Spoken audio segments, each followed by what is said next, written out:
Je veux bien tuer ma fille, mais ton fils, j'avoue que ça me dérange. C'est trop cool, qu'est-ce que c'est? Va chercher une serviette.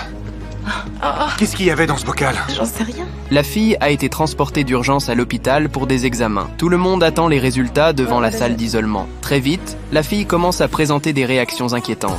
Je suis désolé, il faut que j'appelle le centre de contrôle des maladies. Je crois que vous avez vraiment la variole. Cette nouvelle choque tout le monde. Les paroles de la mère de la fille se sont réellement réalisées. Il pense que le virus dans la bouteille a infecté la fille. House commence alors à lui faire passer des examens très détaillés. Mais à ce moment-là, une éruption apparaît de nouveau sous l'aisselle de la fille.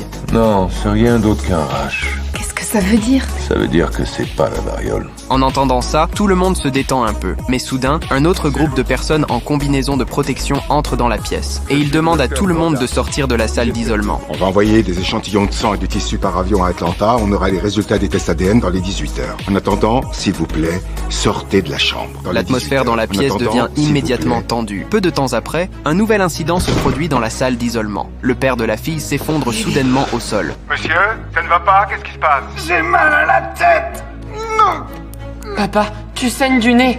Les faits prouvent que le diagnostic de House était erroné. Le père de la fille a lui aussi été infecté par le virus. Mais House continue de croire en son diagnostic. Alors il entre dans la chambre d'isolement sans la moindre hésitation. Il veut refaire lui-même le diagnostic. C'est la description type de la variole. Poursuivre le différentiel n'apporterait rien de nouveau. Ne dites pas ça. Je suis désolé, House. Vous vous êtes bien planté.